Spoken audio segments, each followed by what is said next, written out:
سب سے پہلے سلطان کا لقب پانے والا محمود غزنوی ہے. سلطان کا جو لقب سب سے پہلے ملا ہے وہ محمود کو ملا ہے، سلطان محمود غزنوی.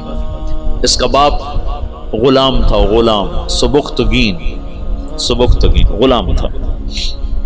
یہ گیا شکار کھیلنے، تو ایک ہرنی کا بچہ اس نے شکار کیا، تو اس کو اٹھا کر اس نے گھوڑے پہ رکھا، ذبح نہیں کیا، گھوڑے پہ رکھا، گھر جا کے ذبح کروں، اور واپس موڑا. ایسے اس کے پیچھے نظر پڑی تو اس نے دیکھا وہ اس بچے کی ماں اس کے پیچھے آ رہی تھی. تو اس نے اس کو دیکھا تو اسے ترس آیا، تو اس نے بچے کو چھوڑ دیا. تو بچہ جا کے ماں سے جو ملا تو ہرنی نے تشکرانہ یوں سبکتگین کے آگے یوں سر جھکایا کہ تیری بڑی مہربانی. رات کو سبکتگین نے خواب دیکھا کہ تو نے مخلوق پہ رحم کیا، اس کے سلے میں اللہ نے تیری اولاد کے لیے بادشاہی کا فیصلہ کر دیا. تو سبکتگین نوکر سے ایک صوبے کا گورنر بنا، اور محمود غزنوی آدھی سے زیادہ دنیا کا بادشاہ بنا. اور غزنی پوری دنیا کا کسی زمانے میں سب سے خوبصورت شہر بنا. محمود 33 سال کی حکومت کے بعد فوت ہوا ہے 416 ہجری میں. 1974 میں غزنی میں زلزلہ آیا اور محمود کا مزار بھی ٹوٹ گیا، قبر بھی پھٹ گئی. ظاہر شاہ کا مرحوم کا زمانہ تھا، تو اس نے قبر کو دوبارہ اور گنبد کو، مزار کو دوبارہ بنوانے کا حکم دیا. تو انہیں ساری قبر کھول دی، ساری قبر کھودی تو اندر کچھ بھی نہیں تھا. تو ان کو جستجو ہوئی تو انہوں نے تھوڑا سا اور کھدائی کی، تو پھر نیچے سے ایک اور وہ لحد نکل آئی. وہ جو اس لحد میں اس کا تابوت پڑا ہوا تھا، لکڑی کا تابوت صحیح سلامت، جیسے کوئی ابھی رکھ کر گیا. اور اس کو اس وقت قبر میں گئے ہوئے 1000 برس ہو چکے ہیں، 1000 برس. وہ لکڑی سلامت ہے. تو ان کو جستجو ہوئی، جب لکڑی سلامت ہے تو اندر پتہ نہیں کیا ہوگا. تو ایک فرانسیسی انجینئر تھا، وہ کھول رہا، تو اس نے پیچ کھول کے جب ڈھکن اٹھایا تو بے ہوش ہو کے پیچھے گرا، یوں گرا. تو پیچھے جو مسلمان تھے انہوں نے آگے دیکھا تو محمود اپنے تابوت میں ایسے پڑا تھا جیسے ابھی سویا، اور اس کا سیدھا ہاتھ سینے پر تھا یہاں، اور اس کا کفن یہاں تک ہٹا ہوا تھا، آدھا سینہ اس کا ننگا تھا اور سینے پر ہاتھ تھا، اور ایسے سویا تھا جیسے ابھی کوئی اس کو سلا کر گیا. تو انہیں ہاتھ کو اٹھا کر دیکھا تو نرم گوداز. تو پھر اس کو رکھا، بند کیا، وہاں دوبارہ اس کو دفن کیا. میرے محبوب صلی اللہ علیہ وسلم ایسی زندگی لائے ہیں کہ مسجد کا امام نہیں، 3 بر اعظم کا بادشاہ بھی مرنے کے بعد ایسے اعزاز پا سکتا. شہید بھی نہیں ہے، تبھی موت مرا ہے. ٹی بی ہو گئی تھی، تب تک ٹی بی سے مرا تھا. اور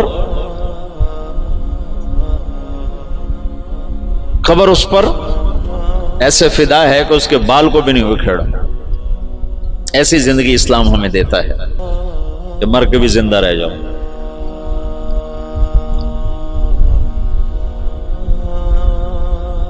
تو شہاب الدین غوری پھر پہلا بادشاہ ہے جس نے باقاعدہ، محمود کی مثال ہے جیسے کسی نے ہل چلا کر زمین برابر کر دی.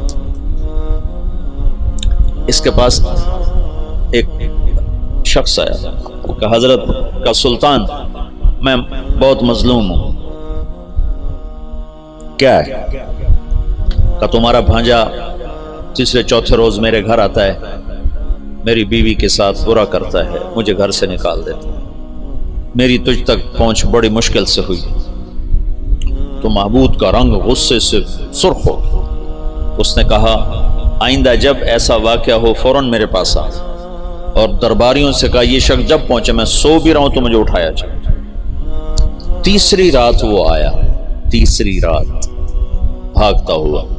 تو سلطان اس کے ساتھ اٹھا اور اس کے گھر پہنچا، اور اندر جاتے اس نے پہلے چراغ بجھایا، پھر ایک وار کر کے اس کا سر اتارا، پھر ساتھ ہی وہ زمین پہ گر کے کہنے لگا ویحک اسقِ، تیرا بھلا ہو جلدی سے پانی لا.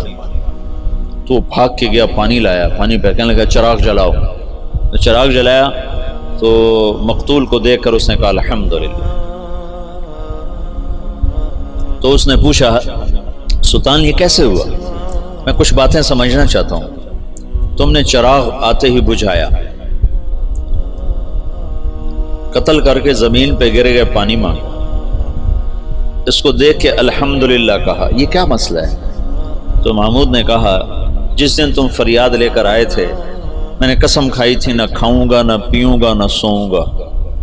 میں 3 دن سے بھوکا بھی ہوں، پیاسا بھی اور جاگا بھی ہوں کہ جب تک تیری مدد نہ کر لوں میرے اوپر کھانا پینا سونا حرام ہے۔ آج تیسری رات کا جاگا ہوں، ایک لقمہ کھانا نہیں کھایا، ایک گھونٹ پانی نہیں پیا۔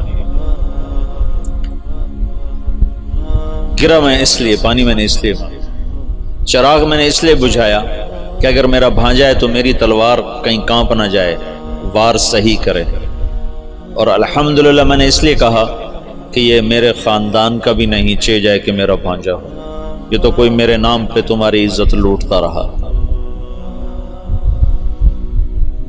ان صفات پر قبر نے اس کو نگینہ بنا دیا، اس کو کھایا نہیں ہے۔